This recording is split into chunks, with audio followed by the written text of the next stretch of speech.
Point roster को लेकर काफी हंगामा बरपा था, जिसे देखते हुए मरकजी सरकार ने ऑर्डिनेंस लाकर अब 13 पॉइंट रोस्टर के बजाय 200 पॉइंट रोस्टर को मंजूरी दे दी है। पिछले दिनों 13 पॉइंट रोस्टर मामले को लेकर भारत बंद का ऐलान किया गया था।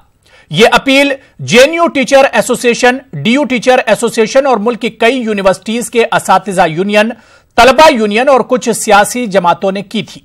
ये सभी लोग यूनिवर्सिटियों में असातिजा की तकर्री में 13 पॉइंट रोस्टर के निफाज के खिलाफ मुजाहरा कर रहे थे।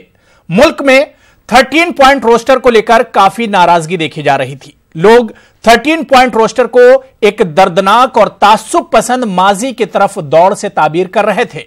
खुद कांग्रेस सदर राहुल गांधी ने मरकजी वजीर प्रकाश जावड़ेकर को खत लिखकर अपनी नाराजगी जाहिर की थी, लेकिन मरकजी हुकूमत ने इस पर ऑर्डिनेंस लाकर अब तमाम बहस पर ब्रेक लगा दी है। लेकिन ठीक इंतखाबात से पहले यह सरकार का एक और बड़ा कदम देखा जा रहा है और खासकर इसे पिछड़े समाज को साधना सरकार की क्या वाकई में यही मंशा है, इसी पर हम तफसील से बात करेंगे। लेकिन सबसे पहले यह रिपोर्ट देखिए।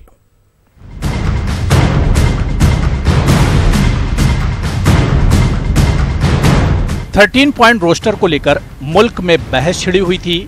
JNU teacher association, DU teacher association और मुल्क की कई यूनिवर्सिटियों के असातिजा यूनियन, तलबा यूनियन और कुछ सियासी जमातों ने इस मामले पर भारत बंद किया था, लेकिन मरकजी सरकार ने इस पर ऑर्डिनेंस लाकर बहस पर ब्रेक लगा दिया है। जाहिर है कि आने वाले इंतखाबात में सरकार इसका फायदा उठाने की कोशिश करेगी।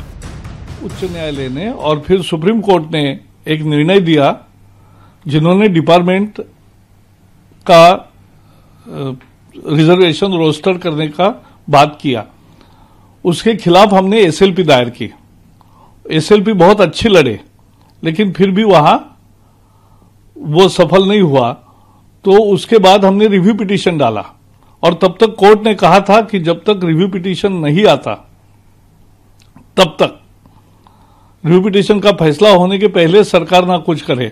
लेकिन रिव्यू पिटीशन का फैसला 2 सप्ताह पहले आ गया और हमने तुरंत ये निर्णय किया कानूनी सलाह से, और आज अध्यादेश के बारे में कैबिनेट ने निर्णय लिया। ये सामाजिक न्याय की बड़ी पहल है। Schedule caste, schedule tribe, OBC का आरक्षण जैसा है वैसा बरकरार रहे और उसका पूरा लाभ मिले, इसका आज सुनिश्चित किया है। और अब मुझे पूरा विश्वास है, और हमने दूसरा भी आदेश दिया है कि तुरंत जो 1 साल से हमने भर्ती रोकी थी वो भर्ती तुरंत शुरू करें। हर चीज ऑर्डिनेंस पे चलेगी, इसमें पार्लियामेंट नहीं चलेगी। पार्लियामेंट में प्रधानमंत्री आके जवाब नहीं देंगे, मगर हाँ रोज हम ऑर्डिनेंस लेके आएंगे, लागू कर देंगे, लाद देंगे लोगों पे। अरे डेमोक्रेसी क्या चीज है? एक फुटबॉल, बस एक लात यहां से मारो वहां चले जाएगी, ऑर्डिनेंस निकल जाएगी, नो प्रॉब्लम, चलाते जाइए। सबसे पहले सवाल हम पूछ रहे, नौकरी कहाँ है?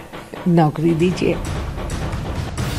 काबीना के इस कदम से किस तबके को ज्यादा फायदा होगा और किसको कम, ये तो अपनी जगह है, लेकिन इतना तो तय है कि सरकार इस बड़े कदम के जरिए नौकरी पेशा अफराद को साधना चाह रही है। लेकिन सवाल यही उठता है कि इंतखाबात में सरकार का ये कदम कितना कारगर होगा, लेकिन इस कदम से अपोजिशन का हंगामा जरूर कम होगा। Bureau report, news 18 Urdu. बड़ा सवाल यह उठ रहा है कि ठीक इंतखाबात से पहले जो बड़ा कदम सरकार ने उठाया है, इस कदम को आखिर कैसे देखा जाए। जिस तरह से जावड़ेकर जी बता रहे थे, क्या इस कदम को वाकई में मंशा यही है कि सामाजिक न्याय मिलेगा और सामाजिक जो एक इंसाफ है, क्या उसकी तरफ इस कदम को देखा जाए। और यूनिवर्सिटियों की अगर खासतौर से हम बात करते हैं तो वहां पर कहीं ना कहीं भर्तियां एक तरह से बंद हैं। एडहॉक पर ही गेस्ट टीचर आज तक अपनी खिदमात अंजाम दे रहे हैं। क्या नई भर्तियां होंगी, जैसा कि प्रकाश जावड़ेकर अभी बता रहे थे, यह भी देखना बहुत अहम होगा। लेकिन कहीं ना कहीं जिस तरह से सरकार ठीक इंतखाबात से पहले यह बड़ा कदम सरकार ने उठाया है, सवाल यही उठता है क्या पिछड़े समाज को, दलित, आदिवासी, ओबीसी, क्या ये सरकार के निशाने पर एक तरह से हैं और कहीं ना कहीं सरकार इस पिछड़े समाज को खुश करना चाहती है? इसी पर हम बात करेंगे। कुछ खास मेहमान मेरे साथ जुड़े हुए हैं, बहुत जल्दी अपने मेहमानों का आपसे तारुफ करा दें। मेरे साथ प्रेरणा सिंह जी जो कि स्पोक्सपर्सन है कांग्रेस की, मेरे साथ जुड़ी हुई हैं। अमीर हैदर जैदी साहब लीडर हैं सीपीआई के, वो भी मेरे साथ जुड़ गए हैं। और इनके अलावा प्रोफेसर अशोक कुमार जी स्पोक्सपर्सन है आरजेडी के, वो भी मेरे साथ जुड़ गए हैं। कुछ देर में पॉलिटिकल एनालिस्ट बीजेपी और कांग्रेस, बीजेपी और एलजेपी के लीडर भी हमारे साथ जुड़ जाएंगे।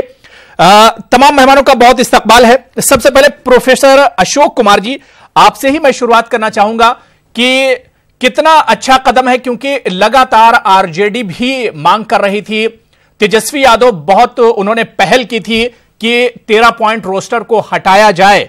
अब जब सरकार इस पर ऑर्डिनेंस ले आई है तो किस तरह से आप लोग इसे देखते हैं प्रोफेसर साहब?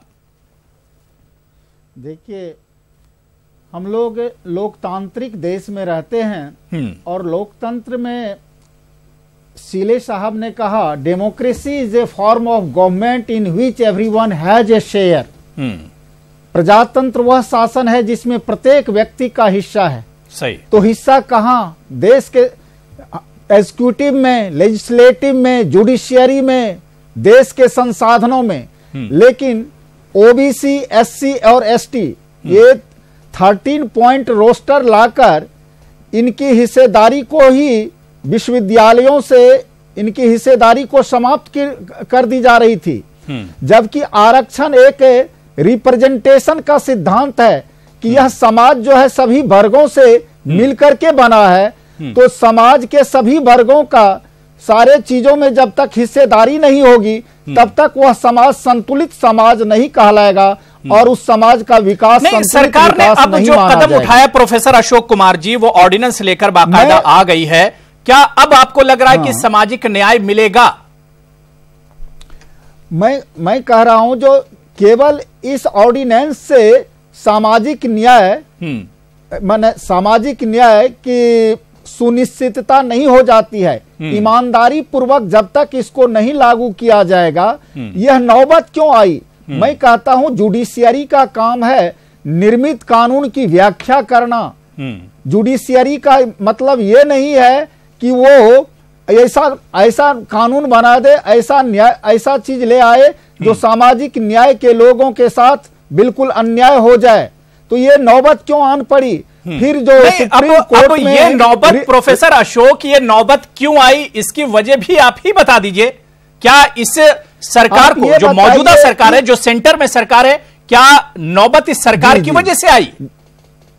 इस सरकार की वजह से आई। अब जरा सोचिए, जब से इलाहाबाद हाई कोर्ट ने यह निर्णय दिया, उस कालखंड से लेकर के अब तक में जो छात्र इससे पीड़ित रहे उनको न्याय कौन देगा?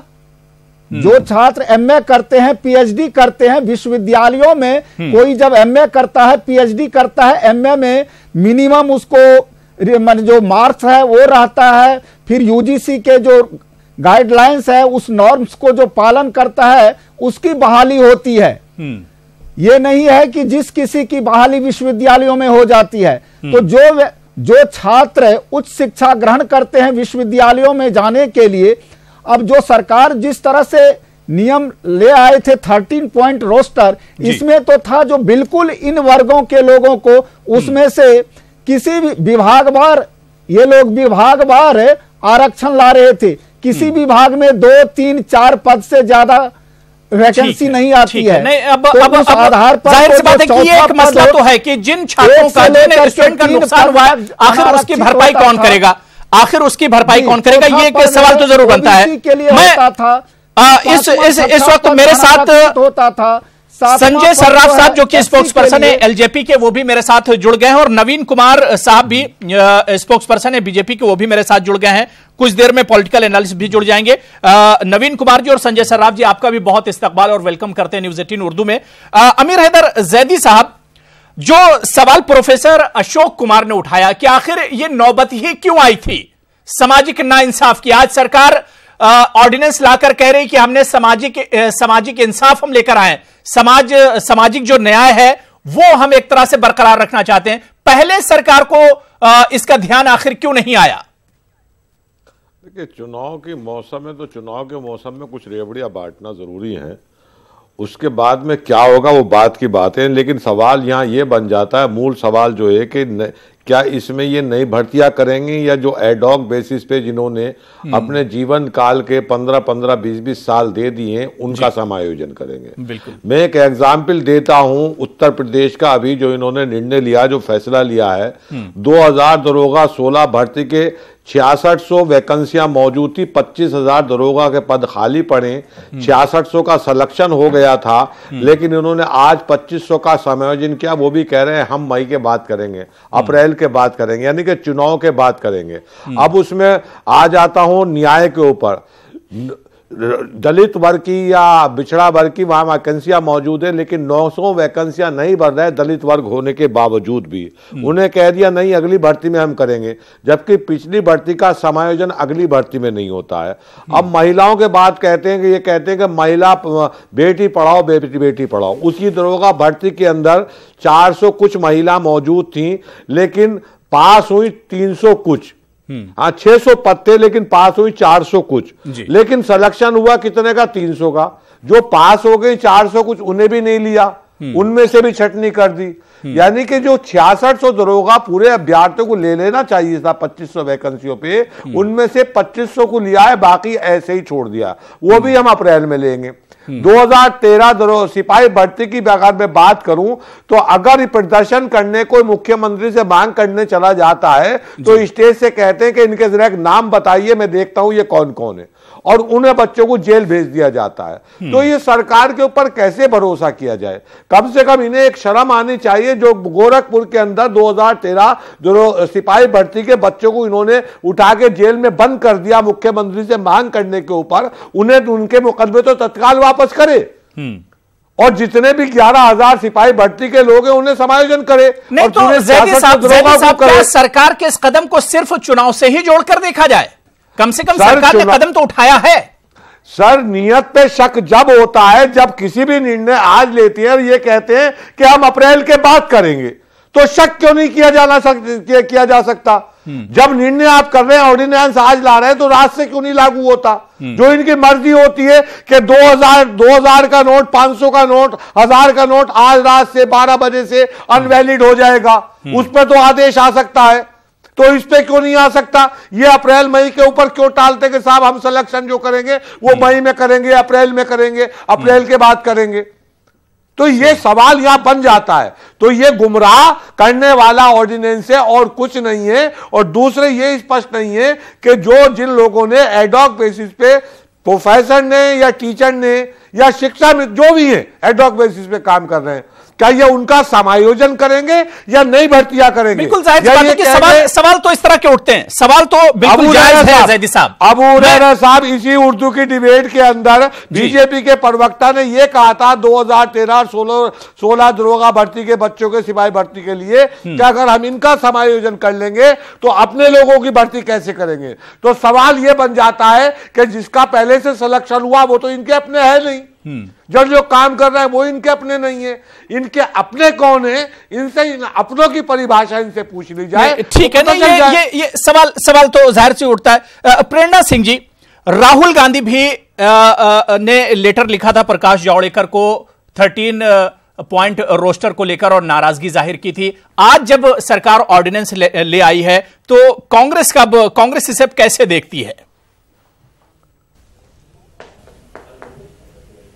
देखिए, भारतीय जनता पार्टी ने अपने 5 वर्षों के कार्यकाल में एक सोची समझी साजिश के तहत दलित वर्गों को और पिछड़े वर्गों को मुख्य धारा से हटाने का काम किया है और उनको उनके अधिकारों से वंचित रखने का काम किया है। चाहे आप SC/ST एक्ट की बात करें या ये 13 पॉइंट रोस्टर की बात करें। आज चुनावों के मद्देनजर जब 2-3 दिन में आचार संहिता लगने वाली है, एक ऑर्डिनेंस ला दिया जाता है। उसका इम्प्लीमेंटेशन कब होगा, नोटिफिकेशन होगा, इस बारे में किसी को कुछ नहीं मालूम। तो इसको क्या समझें? कोई भी समझदार व्यक्ति समझ जाएगा कि ये दलित वर्ग को, पिछड़े वर्ग को एक लॉलीपॉप दिया गया है, जो कि दिया भी नहीं गया, सिर्फ उन्हें दिखाया गया है कि भैया अगर हम लोग सरकार में आ गए तो तुम्हें मिल जाएगा। लेकिन इस सरकार के ऊपर विश्वास बिल्कुल नहीं किया जा सकता। ये सरकार प्रोपेगेंडा की सरकार है, साजिशों की सरकार है। इन्होंने खिलवाड़ किया है दलित वर्गों के साथ, पिछड़े वर्गों के साथ। आप बताइए कितनी वैकेंसीज आज देश भर में खाली हैं दलित वर्ग की, कितनी इन्होंने भरने का काम किया है। ये सिर्फ और सिर्फ गुमराह करने की राजनीति भारतीय जनता पार्टी कर सकती है। दलितों के हितों की बात इनके बिल्कुल भी समझ में नहीं आती। इन्हीं के बड़े बड़े नेता रिजर्वेशन को हटाने के बयान देते हैं, इन्हीं के पार्टी के समर्थक रिजर्वेशन को खत्म करने की बात करते हैं, और आज अचानक चुनाव जब सर पे आने वाला है, इन्हें ये दलितों के बहुत बड़े हितैषी बन गए। ऑर्डिनेंस आया है, नोटिफिकेशन कब आएगा, इंप्लीमेंटेशन कब होगा, इस बातों का जवाब जो है वो भारतीय जनता पार्टी के पास नहीं है। नवीन कुमार जी, देखिए कई तरह के सवाल उठ रहे हैं, चाहे अमीर हैदर जैदी साहब ने उठाया हो, आरजेडी ने उठाया या प्रेरणा सिंह जी ने उठाया कि एक गुमराह करने वाला कदम है। चुनाव से पहले ही आखिर याद क्यों आई पिछड़ों की?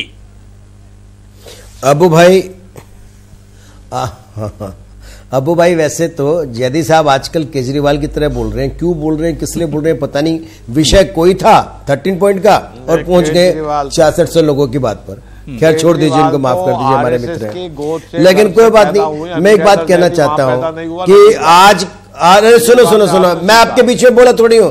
अरे फिर मैं तो जैदी साहब बोला नहीं, सुन लो ना। अरे आपने क्या किया क्या नहीं किया छोड़ दीजिए, सुन लीजिए। क्यों, मैं तो बड़ी शालीनता से सुना आपसे। आपने इशू पर आ जाइए। मैंने कुछ नहीं बोला, सुन तो लीजिए साहब, लोगों के कानों में जहर घोल रहे हो।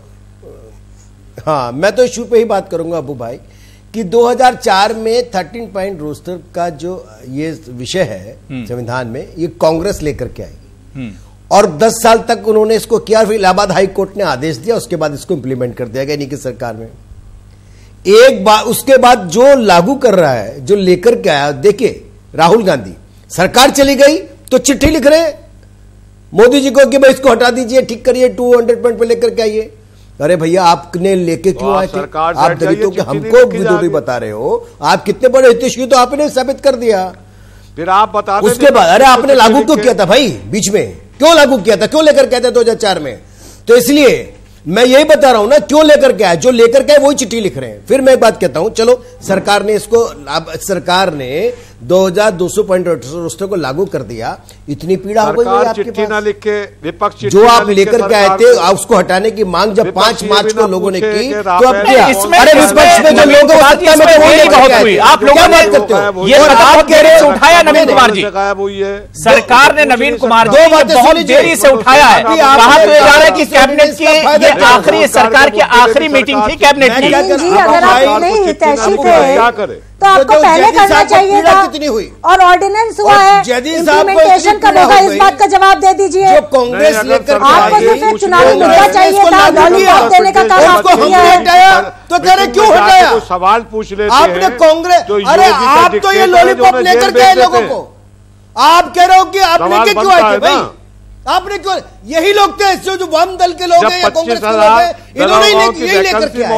अब हमने हटा दिया तो कह रहे क्यों हटाया? ये सवाल गलत पूछ लिया। आपने 5 साल में क्यों नहीं बदला? आप 5 साल में सो रहे थे क्या? मध्य प्रदेश, राजस्थान, 5 साल से तो आपकी पूर्ण बहुमत की सरकार थी। छत्तीसगढ़ में किसानों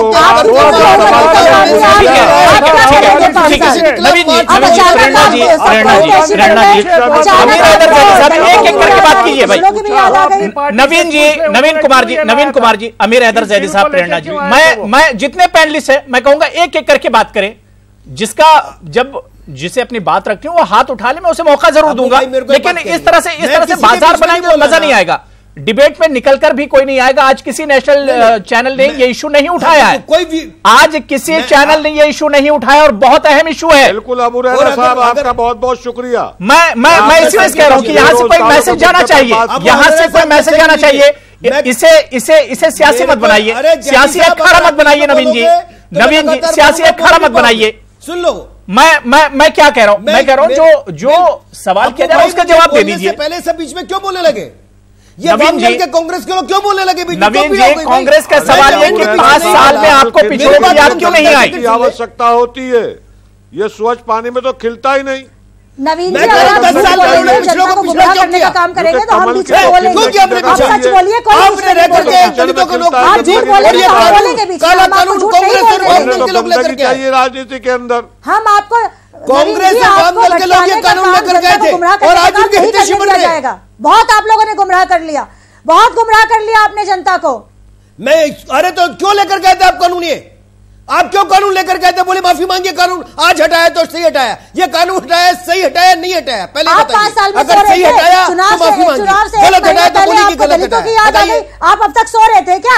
या आपके प्रधानमंत्री? अरे चुनाव छोड़ो ना, ये मेरी बात है। 10 साल तक आपने कानून क्यों लेकर के आए? अगर लेकर के आए, अगर कानून सही है, भाजपा ने हटाया सही हटाया तो कहिए सही है, अगर गलत हटाया तो माफी मांगिए। नवीन जी, अंतरात्मा से पूछकर जवाब दीजिए। आप क्यों लेकर गए थे कानून? इतना गुमराह करना ठीक नहीं है। अरे मैं तो बोल रहा हूँ, मेरी बात का जवाब दो ना प्रेरणा जी। आप ये कानून क्यों लेकर गए थे? भाजपा ने हटाया सही हटाया नहीं हटाया? हमने तो हटाया, तुम लेकर ये कानून सही है गलत है? पहले ये बताइए कानून सही हटाया गलत हटाया? लग सकती है ये वही दे रहा हूँ ना जवाब। आप ये बताइए कानून सही हटाया गलत हटाया? चिट्ठी लिख के बता दिया। ये काला कानून आप लेकर के आए थे। आप ये जवाब दीजिए। ये काला कानून कांग्रेस लेकर के आई थी, कांग्रेस, और कांग्रेस के काले कानून को हमने उठाया, तो कांग्रेस आज ये पूछ रही है कि आप क्यों लेकर के क्यों उठाया आपने? कब तक अरे आप दलितों की विरोधी कैसे हो सकती हो? आपने उन्हें मुख्य धारा से हटाने का काम अरे किया। हमसे कह रहे हो आज एक्सपोज होगा, जवाब नहीं है, चिल्लाइए। आप दलित विरोधी हैं, भाजपा दलित विरोधी और है। आपको चिल्लाना चाहिए और साथ में ठंडा गिलास पानी का रख लेना चाहिए, उसको पीते रहिए और चिल्लाते रहिए, अच्छा रहेगा। मैं ये कहना चाहता हूँ, आप 10 साल तक ये कानून क्यों आपने? देखिए नवीन कुमार जी, सरकार में आप लोग रहे और आप लोगों को हिसाब देना पड़ेगा 5 साल का। नवीन कुमार जी, 5 साल का हिसाब देना पड़ेगा, ऐसे भाग नहीं सकते हैं। ठीक है, मैं संजय सर्राफ साहब के पास जाऊंगा। नवीन जी बात पूरी हो गई, मैंने बहुत टाइम दे दिया। प्रेरणा जी, नवीन जी मैंने टाइम बहुत दे दिया। भाई ऑडियो डाउन कीजिए, मैं संजय सर्राफ साहब के पास जाऊंगा। संजय सर्राफ साहब, आप सेंटर में जो गवर्नमेंट है, या यूं कहें कि एनडीए का आप भी हिस्सा है, लेकिन क्या संजय सर्राफ साहब बिल्कुल ईमानदारी से बताइए कि इस कदम को उठाने में सरकार ने देरी नहीं की है? जिस सामाजिक न्याय की बात कर रहे हैं उसमें क्या देरी सरकार ने नहीं की है? यह कदम और पहले उठाया जा सकता था संजय साहब। देखिए उबू जी, सबसे पहले ये हमें समझना चाहिए कि सरकार ने कहीं पर भी कोई भी देरी नहीं की। सबसे पहली वाली बात है 2017 में जब इसको रिजेक्शन हो गया इलाहाबाद हाई कोर्ट से, उसके बाद सेंट्रल गवर्नमेंट ने एसएलपी कर दिया सुप्रीम कोर्ट में, ऑनरेबल सुप्रीम कोर्ट में जब चलता रहा, ऑनरेबल सुप्रीम कोर्ट में अभी रिसेंटली एसएलपी भी रिजेक्ट हो गया। उसके बाद में गवर्नमेंट ने कहीं पर भी कोई कटौती नहीं रखी। अनफॉर्चुनेटली जो 14 फरवरी का मसला हो गया, पुलवामा के एक्सीडेंट का जो मसला हो गया जिसमें हमारे शहीद जवान बच्चे मारे गए, उसकी वजह से उसमें थोड़ा सा ये 10-12 दिन डिस्टर्बेंस रही। ये कांग्रेस के जो साथी बोल रहे हैं, ये तो 2004 में ये लेकर आए, इनको आदत पड़ी है जो भी चोरियां डकैतियां जो भी गलत काम, चाहे वो एससी एसटी के माध्यम के अगेंस्ट हो गया, अपर कास्ट के, आज तक तो इन्होंने पिछले 70 साल में अपर कास्ट को 10% रिजर्वेशन की कभी बात नहीं की। इकोनॉमिकली बैकवर्ड जो है, खाली 5 साल आप तो 70 साल लूटते रहे देश को, आप 5 साल की बात क्या मांग रहे हैं? आप होते कौन है 5 साल का हिसाब मांगने के लिए? आप 70 साल का हिसाब दे दीजिए। 70 साल में आपने एससी एसटी माइनॉरिटी मुस्लिम भाइयों की क्या हालत बना रखी है? आपको तो शर्म आनी चाहिए जो 5 साल का हिसाब मांग रही है। आप अपने राहुल गांधी, राजीव गांधी, इंदिरा गांधी से हिसाब ले लीजिए, 70 साल का हिसाब मांगिए। आप हिसाब मांग रही है, किस बात का हिसाब मांग रही है? किस बात का हिसाब मांग रही है? आपने एससी एसटी को अपग्रेड करने के लिए, उनकी डेवलपमेंट के लिए क्या किया? ठीक है, नरेंद्र मोदी जी की सरकार, संजय सर्राफ जी, संजय सर्राफ जी, उनके राइट को वापस देने का काम कर दिया संजय सर्राफ जी, संजय सर्राफ जी। 5 साल में ऑर्डिनेंस, ये हमारी संजय सर्राफ जी, संजय सर्राफ जी, पिछले 5 साल में क्या वो उसका हिसाब तो मांगा जा सकता है?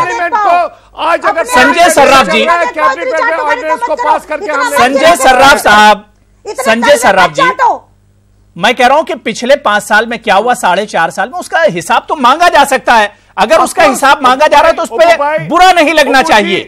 अबू जी, हिसाब आप मांगेंगे, हिसाब कांग्रेस को हक नहीं बनता है मांगने का। इन्होंने 70 साल पूरे देश को, देश की जनता को साफ कर दिया है।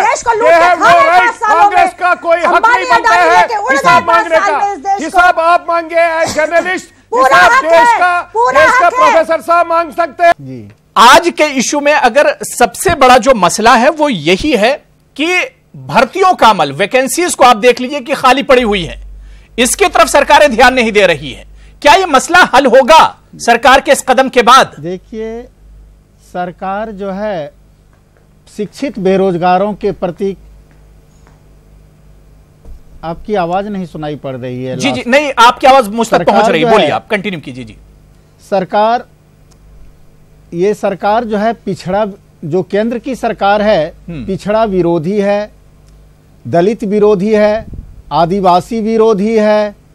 आपने देखा जो 13 पॉइंट रोस्टर में आदिवासी को हिस्सा ही नहीं मिलता, और सवर्ण विरोधी भी है। अगर इसीलिए तो अशोक जी सरकार ने कदम उठाया है। छात्र हैं, चाहे वो पिछड़ा वर्ग के हो, चाहे वो दलित वर्ग के हो, चाहे आदिवासी वर्ग के हो, सवर्ण वर्ग के हो, जो भी पढ़े लिखे हैं, तो वो जॉब पाने के लिए, अगर उन्हें जॉब देना होता तो जो सरकार प्रत्येक वर्ष 2 करोड़ नौकरियों की वादा करके सत्ता में आई थी, नौजवानों को हसीन सपना दिखाया था, नौजवान जो है ख्वाबों के ऐवान सजाए थे, वो ये नहीं कहते कि पकोड़ा तलना भी एक रोजगार है। तो हर जगह, अशोक जी आरजेडी से है, संजय सराफ साहब, हर जगह रिक्तियां हैं, लेकिन सरकार क्या कर रही है? सरकार एक प्राइवेट एजेंसी के तहत हायर करके एडहॉक पर बहाल करती है, इनको आपने स्पेशल विश्लेषण किया है यहाँ पर, जो विश्वविद्यालय में कुलपति हैं, प्रतिकुलपति हैं, जो विश्वविद्यालय में उच्चाधिकारी हैं। संजय जी सुन लीजिए, बहुत काम की बात बता रहे हैं अशोक जी। संजय जी थोड़ा सा सुन लीजिए, के छात्रों को समायोजित करते हैं, आदिवासियों को, पिछड़ों को, दलितों को उस धारा में जाने से रोक देते हैं। अतः इस सरकार की मंशा जो है बिल्कुल विरोध में है। ये सरकार किसी के हक में नहीं है। ये जो 10-20 पूंजीपति घराने हैं, उसी सरमाए के साये के तले यह सरकार चल रही है। ठीक है, मैं इसका जवाब नवीन साहब से ले लेता हूं। आपकी बात समझ में आ गई अशोक जी, बात आपकी समझ में आ गई अशोक जी आपकी बात समझ में आ गई। नवीन जी 5 तारीख जो बड़ा सवाल है वो यही कि आखिर भर्तियां कब होंगी? पढ़े लिखे बेरोजगार परेशान हैं, खुदकुशी करने पर एक तरह से मजबूर है। नवीन जी 75% टीचर गेस्ट फैकल्टी या एडहॉक पर पढ़ा रहे हैं, आखिर परमानेंट भर्तियां कब होंगी? नवीन जी बहुत बुरी हालत है। खैर, जो अबू भाई आपने कहा गेस्ट टीचर का, वो राज्य सरकारों का विषय है, लेकिन कोई बात नहीं। मेरे भी आरजेडी के कुछ मित्र बोल रहे थे, वो अपने आप को प्रोफेसर भी कह रहे हैं। उन्होंने कहा कि वो जो है दलित विरोधी है, पिछड़ा विरोधी है, आदिवासी विरोधी है, ये कानून लेकर के आए। इनको जानकारी होनी चाहिए, जिस सरकार का ये हिस्सा थे वो यूपीए की सरकार थी। उस सरकार के अंदर ये भी उसके सहयोगी थे, ये उतने ही दोषी हैं जितनी कांग्रेस है, और वाम दल के लोग भी हैं जो बैठे हैं, जो भी पहले सवाल कर रहे थे। मेरा कहना है कानून लेकर के तो आए थे ये लोग, और अब कह रहे हैं वो कानून इतना काला कानून था, और उस कानून के कारण दलित, पिछड़े, आदिवासी सबको बड़ा नुकसान हुआ, और सरकार ने वापस ले लिया तो इतनी देर से ले लिया। अरे भैया, आप कानून क्या सोच करके लेके आए थे? किसी और का पर्चा, अपने पर्चा हमारे नाम पे क्यों पढ़ते हो? सो रहे थे क्या? मैं इसलिए इतिहास नहीं सो रहे थे चुनाव से। अरे आप सो रहे थे 10 साल से। आप जो नागमणि, आप जो नाग की तरह कुंडली डाल करके सरकार बैठे, आप दलितों के विरोधी थी, आप जो है आप विरोधी थे आदिवासियों के, पिछड़ों के। कानून क्यों लेकर के आए? मैंने बताया आप, अरे आपसे सवाल आप बीच में बोले ना, अगले 20 मिनट तक मैं बोलता हूं। ये कानून कांग्रेस यूपीए की सरकार क्यों लेकर के आई? ये दलित विरोधी कानून जिसको हमने हटाया है, वो ये सरकार क्यों लेकर के आई? अरे आप भी कानून लेकर के आई थी, और आपके सहयोगी मायावती ने उसके लिए, जिस SC/ST की बात करते हो, वो भी मायावती लेकर के आई थी उसको संशोधन के लिए। हमसे मत कहिए। और आप ये बताइए, अरे हमने हटाया तो अब तारीफ करनी पड़ रही मजबूरी में आपको। आप सरकार की तारीफ करनी पड़ रही मजबूरी में, इसलिए पीड़ित हैं आप दलितों के विरोधी कानून क्यों लेकर के आई थी? बताइए, आप उसके बारे में क्यों लेकर के आई थी कानून? कांग्रेस ने रोका मेरे को ना, अरे आपने ही नहीं, 10 लाख रोजगार हर महीने देने के बाद टाइम बर्बाद होगा, इस तरह से बहस करेंगे टाइम बर्बाद होगा। प्रेरणा जी मैं आपके पास आ रहा हूं, प्रेरणा सिंह मैं आपके पास आ रहा हूं। आपने जो सवाल उठाया बहुत जायज है, लेकिन नवीन कुमार जी खड़े होकर के बोलने लगे थे जो रोस्टर क्या। नवीन कुमार जी मेरा सवाल सीधा ये है कि भाई जो युवा परेशान है रोजगार को लेकर, उस तरफ सरकार ध्यान क्यों नहीं दे रही है? आज जब आप लोग जाने वाले हैं तब सामाजिक न्याय आपको ध्यान आया है? कांग्रेस कैसे अब ये बोले चलो कांग्रेस या नवीन कुमार जी, जब आप लोग जा रहे हैं 5 साल के बाद तब सामाजिक न्याय आपको समझ में आ रहा है? हमने जहां सरकारी नौकरियां, जो टीचर की बात कर रहे हो वो टीचर राज्य सरकारों का विषय है, आप केंद्र सरकार से पूछ रहे हो हमसे, तो आप दोनों विषयों को कम से कम एक साथ तो मत जोड़िए। दूसरी बात आप मैं कहना चाहता हूं, सरकार ने रोजगार के तो बड़े अवसर पैदा किए हैं, मुद्रा लोन से लोगों को स्वावलंबी बनाया, रोजगार कर रहे हैं लोग। सरकारी नौकरियां जितनी सरकार ने दी है, सरकार को 11 करोड़ नौकरियां, 12 करोड़ नौकरियां केंद्र सरकारी कर्मचारियों को नहीं मिल सकती है। दूसरी बात, जिसने काला कानून लेकर के आया, जिसने अरे प्रेरणा जी, जो कानून काला आप लेकर के आए दलितों विरोधी, वो हमने हटा दिया, तो आप इतनी पीड़ित हैं क्यों? दलितों के हित में काम क्यों कर दिया? या तो आप कहिए, या तो ये कहिए ये कानून हमने गलत हटाया, या ये कहिए ये कानून आप जो लाए थे वो सही है। 13 सूत्री कार्य जो योजना है, 13 पॉइंट जो ऑर्डिनेंस आप लेकर के आए थे, कांग्रेस के लोग लेके आए थे, वो ये बताइए कि वो आप सही लाए थे गलत लाए थे? अरे क्यों पीड़ित है? ठीक है, मैं बहादुर साहब के पास जाऊंगा। कांग्रेस के लोग बेरोजगार है। नवीन जी, बात पूरी हो गई। इस तरह से लड़ेंगे तो बात लेकर आएंगे। के लोग रोजगार देने का काम हमारा नहीं है। नवीन जी, बात हो गई। मैं अमीर हैदर जैदी साहब के पास जाऊंगा। अमीर हैदर जैदी साहब, क्या आपको लगता है कि इस ऑर्डिनेंस लाने के बाद क्या ये मसला हल होगा, जितना जटिल और जितना मुश्किल ये मसला है? और आप अमीर हैदर जैदी साहब मुझसे बेहतर आप जानते होंगे, आपको मुझसे ज्यादा तजुर्बा है। पूरे मुल्क में आप उठाकर देख लीजिए, जो बड़ी बड़ी यूनिवर्सिटीज हैं, वहां के जो वीसीज हैं, उसमें पिछड़े समाज के वीसी तो आपको कुल मिलाकर 2-3 दर्जन भी नहीं मिलेंगे। कहां से ये सामाजिक न्याय हुआ? अबू रहरा भाई, संविधान सभी वर्गों को मूल अधिकारों को संरक्षण करने का, उनकी सुरक्षा करने का अधिकार देता है, लेकिन मनुवादी किस तरह से इनके अधिकारों पर, फिर आप ये कानून क्यों लेके आए थे? 13 पॉइंट कानून पूरा सोच भाई जैदी साहब, आपकी सरकार, कांग्रेस की सरकार क्यों लेकर गई थी कानून? ये क्योंकि आप क्यों विरोधी थे दलितों के, पिछड़ों के, मुस्लिम समाज के, आदिवासी के? क्यों विरोधी थे आप? से वंचित करने का काम आज आप कानून जो लेकर के आए उसमें फंस गए हो। अब सुन लीजिए, अबू रहरा साहब फंस गए आप लोग। मुझे मालूम है जैदी साहब क्यों लेकर गए थे कानून? ठीक है, प्रेरणा जी, नवीन जी, इसीलिए माँ लक्ष्मी उसमें रहती है, कहना ना पड़े, कहना माँ लक्ष्मी रहती है। और आप मैंने कहा ना, आप तो गंदगी में, ये बीच में क्यों बोल रहे थे? आपने इनको क्यों रोका? ये बीच में क्यों बोल रहे थे जब मैं बोल रहा था? नहीं, नवीन जी, ये इल्जाम गलत है। मैं सबको रोक रहा हूं। लक्ष्मी विराजमान है जिसके बिना चल नहीं सकते। नवीन जी, ये इल्जाम मत लगाइए यहाँ बैठकर। मैं सबको रोक रहा हूँ, आप शुरू से देख रहे हैं।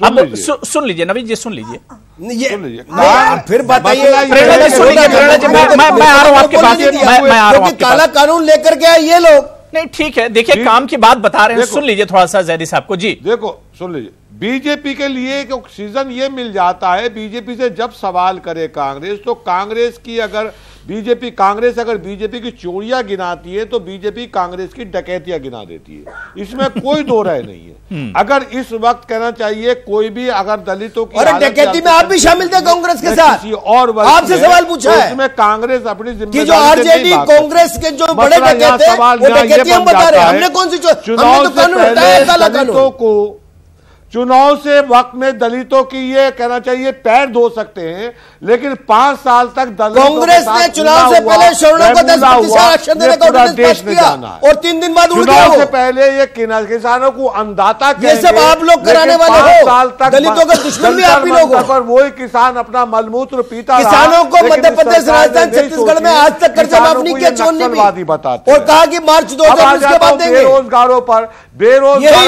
और किसानों को आज आप जेल में भेज रहे हो। कर्नाटका में, मध्य प्रदेश में किसान आत्महत्या कर आप लोगों के कारण।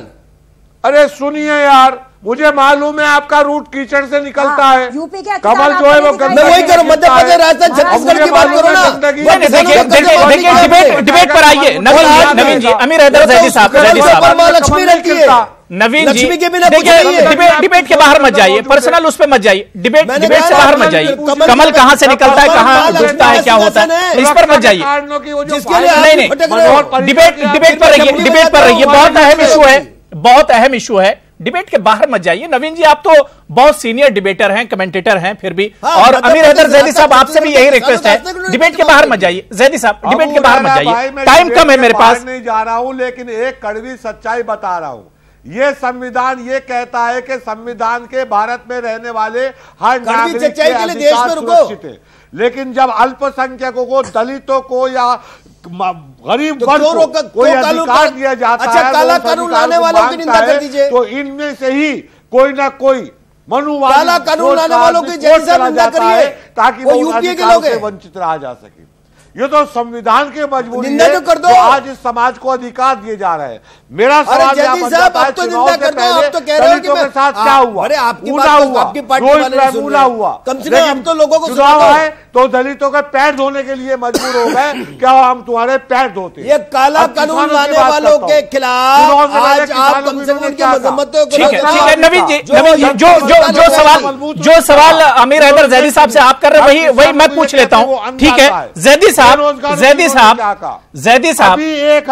सुन लीजिए, जैदी साहब सुन लीजिए, अमीर हैदर जैदी साहब सुन लीजिए, जैदी साहब सुन भी लीजिए, थोड़ा सा सुन लीजिए।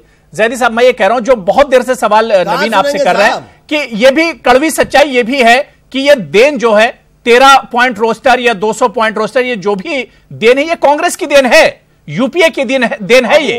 भाई मैंने बात कही कि कांग्रेस हो या बीजेपी हो, मैं कई दफे कह चुका हूं, कांग्रेस जो है वो हरी घास में हरा सांप। अरे कानून ये बीजेपी हरी घास में काला कांग्रेस लेके आई थी। ये दलित वर्ग को भी सोचना है, मुस्लिम वर्ग को भी सोचना है, किसान को भी सोचना है, बेरोजगार युवाओं को भी डकैतों के साथ हमारा नाम जोड़ते हो, जिसके साथ आप की संरक्षण में पलने वाले लोग, पूंजीपतियों के टुकड़ों में पलने वाले लोग, वहां से पैसा लेके देश को बेच डालने वाले लोग, ये देश इसकी बात नहीं काला कानून लाई थी, पता है? ठीक है, निंदा कर हम तो कह रहे हैं कांग्रेस हरिघास है, बीजेपी हरिघास। मेरे ख्याल से नवीन जी और जैदी साहब आप लोग की बात हो गई।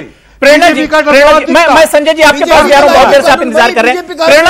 प्रेरणा सिंह जी, ये जिस तरह से राहुल गांधी जी ने प्रकाश जावड़ेकर को नाराजगी जाहिर की थी, बाकायदा लेटर लिखा था, क्या वाकई में कांग्रेस को अपनी जो गलती थी, पुरानी जो गलती थी, वो एक तरह से सता रही थी और उससे कांग्रेस चाहती थी कि इससे एक छुटकारा मिले, जब भी प्रकाश जावड़ेकर जी को राहुल गांधी जी ने लेटर लिखा था? देखिए राहुल जी ने लेटर लिख के अपना कंसर्न रेज किया और अपनी विचार और अपनी जो सोच है वो बिल्कुल जाहिर कर दी। इसमें अब नवीन जी चिल्लाते रहे कि काला कानून, वो जो मर्जी चिल्लाते रहे, इसके कोई मायने नहीं रहते। कांग्रेस ने अपना स्टैंड राहुल गांधी जी के माध्यम से क्लियर कर दिया। 5 साल में आपकी सरकार जिम्मेदारी नहीं लेना चाहते, आपको कानून कौन लेके आया था? आपको इसके अलावा कुछ 2004 में किसकी गवर्नमेंट थी? कौन कानून लेके आया था? राहुल जी ने 2004 में किसकी गवर्नमेंट थी? कौन कानून लेके आया था? 2014 से 2019 तक आपको किसने रोका था? 2004 में किसकी गवर्नमेंट थी? कौन कानून लेकर आया था? आप कहाँ गए? इलाहाबाद हाई कोर्ट में कौन लड़ रहा था? इलाहाबाद हाई कोर्ट में किसके मदद से आ गया? जिसके झोली में आप लोग बैठे हो, अखिलेश के टाइम, वो अखिलेश के टाइम में राहुल जी ने अपने SLP हम लोगों ने किया, ऑर्डिनेंस पास हम लोगों ने किया। आप लोगों को तो कम से कम आप लोगों को तो शुक्राना करना भी नहीं आता है देश की तरफ। पूरा देश आपको देख रहा है। प्रेरणा जी, आपके कहने से कुछ नहीं होगा। 5 साल में क्या किया? आप अपना देखिए, आपने अपने लिए क्या किया? देश का किसान मर रहा है, आप लोगों को चिंता नहीं है। वो आज भी हमें चिंता है, इसलिए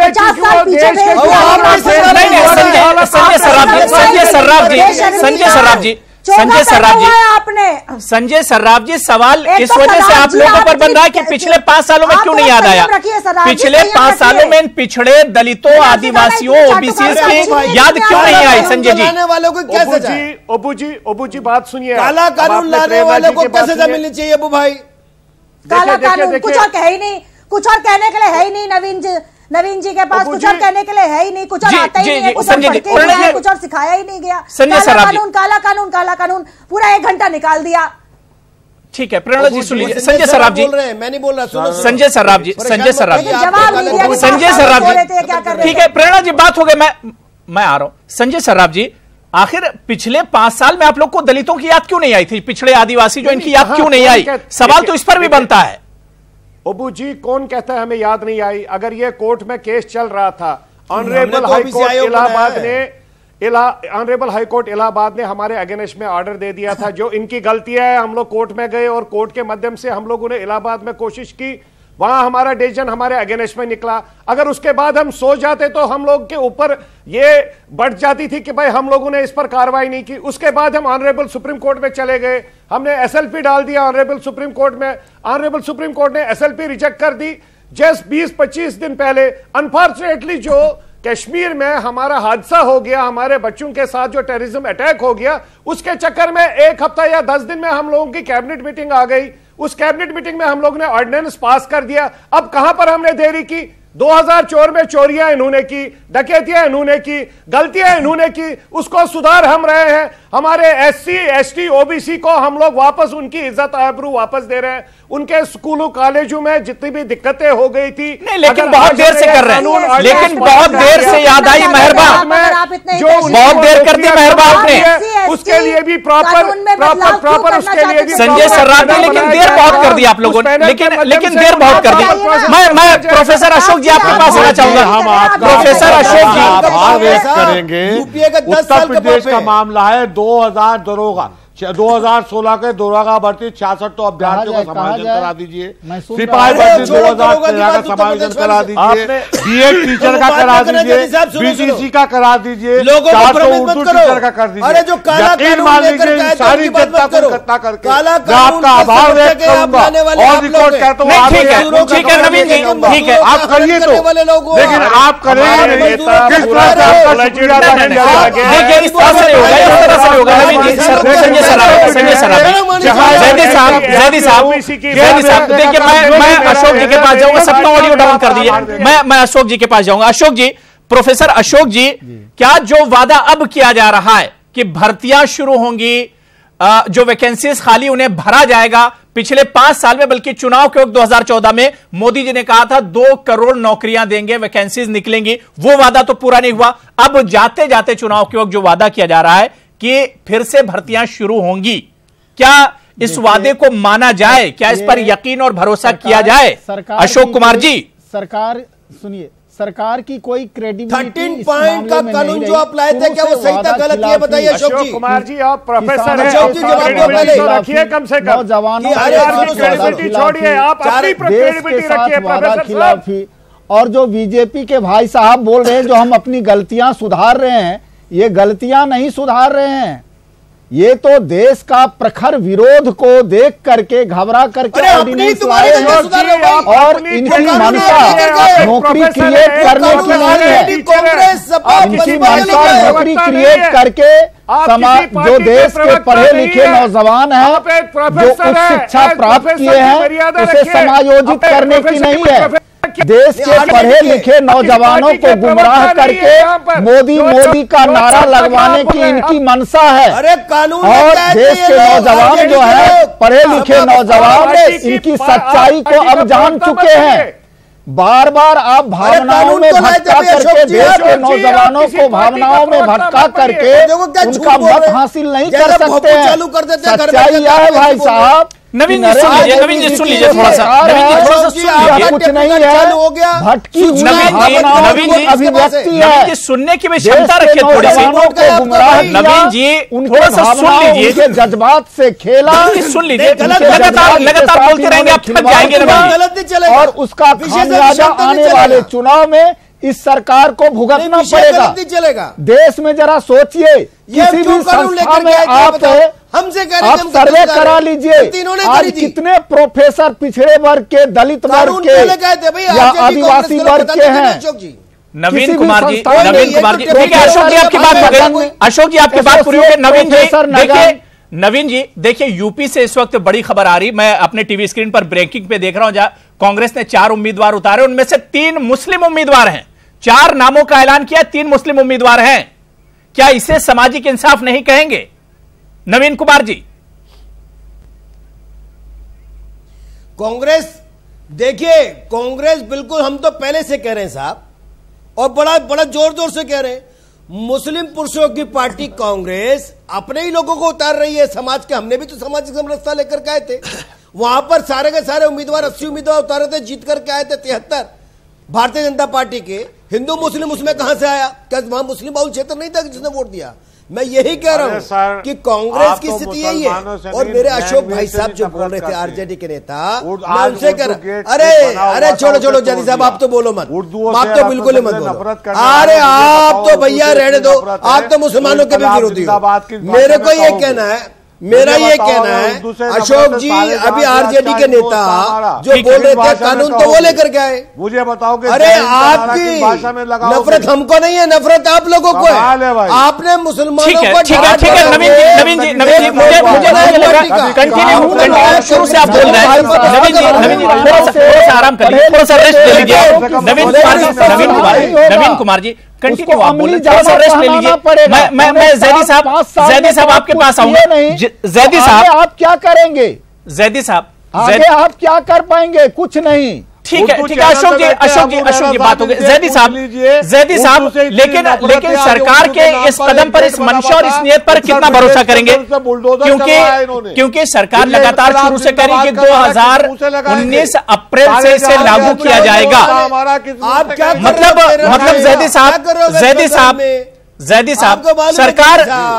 जैदी साहब सरकार यहां भी कहीं ना कहीं गुमराह कर रही है। अप्रैल कहकर यहां भी एक तरह से गुमराह किया जा रहा है। विरोधी बन रहे हो, हम तो पहले से ही कह रहे हैं,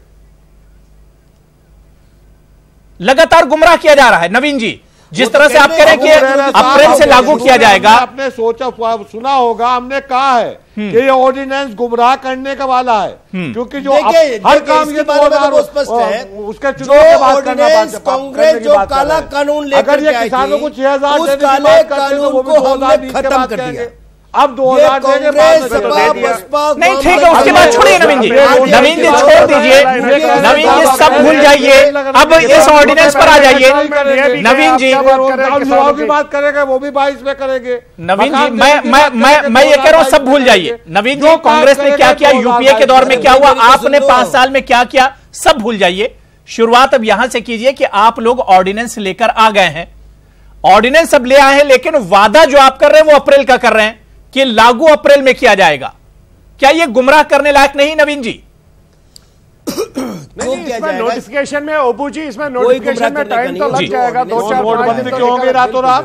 उसमें टाइम क्यों नहीं लगा? किसमें? बेरोजगारों के लिए टाइम लगेगा। नोटबंदी में तो जिले रात में आए 500 का नोट और 1000 का नोट आज से अनवैलिड। अब ये मैं कह रहा हूं कांग्रेस बेरोजगारों के मामले में आओगे तो अप्रैल से, लेकर के आए, किसानों के मामले में आओगे तो 2000। नहीं नवीन जी मेरे सवाल का जवाब मैं संजय सर्राफ साहब ईमानदारी से जवाब दीजिए। संजय सर्राफ जी, आप जब ऑर्डिनेंस ले आए हैं तो अप्रैल का वादा क्यों कर रहे हैं कि लागू अप्रैल से किया जाएगा? आपको लगेगा अभी जितने दिन आपके पास है, कम से कम इसको लागू कर दीजिए आप लोग। कर देंगे संजय सर्राफ साहब।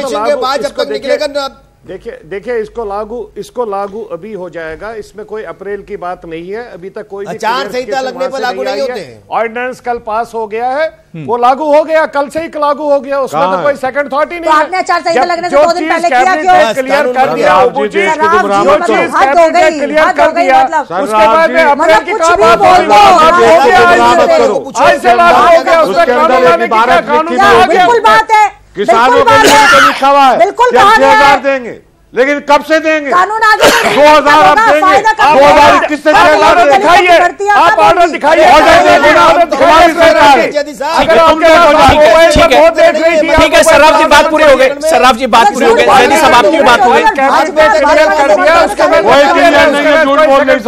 ठीक है सबकी बात पूरी हो गई, लेकिन बड़ा सवाल यही उठ रहा है कि अब मंशा पर सवाल जाते जाते नवीन जी एक तरह से जरूर ये छूट रहा है कि कहीं ना कहीं जितना देरी में, जितना आखिर में आप लोग इसे लेकर आए, इस पर एक सवाल जरूर छूट रहा है, क्योंकि अब आचार संहिता कल परसों नरसों जब भी मतलब लग सकती है। और उससे पहले नवीन जी क्या सिर्फ पिछड़ों को बेवकूफ बनाने के लिए कदम उठाया गया?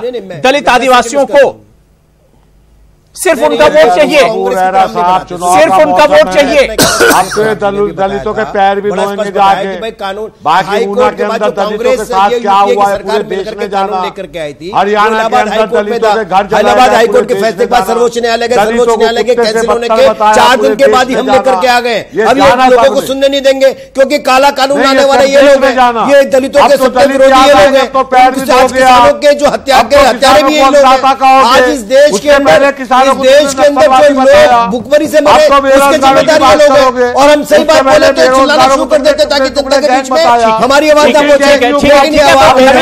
नवीन बहुत अहम होगा, क्योंकि आचार संहिता लगने वाला उससे पहले कदम उठाया गया है। क्या वाकई में जो पिछड़े हैं, आदिवासी हैं, दलित हैं, ओबीसी, एससी, एसटी, क्या हम पर यकीन करेंगे, ये देखना बहुत अहम होगा। नवीन कुमार जी बहुत बहुत शुक्रिया, प्रेरणा सिंह जी आपका भी बहुत बहुत शुक्रिया, संजय सराफ, अमीर हैदर जैदी साहब और इनके अलावा प्रोफेसर अशोक कुमार जी, सभी का बहुत बहुत शुक्रिया मेरे साथ प्राइम डिबेट में जुड़ने के लिए। आदाब।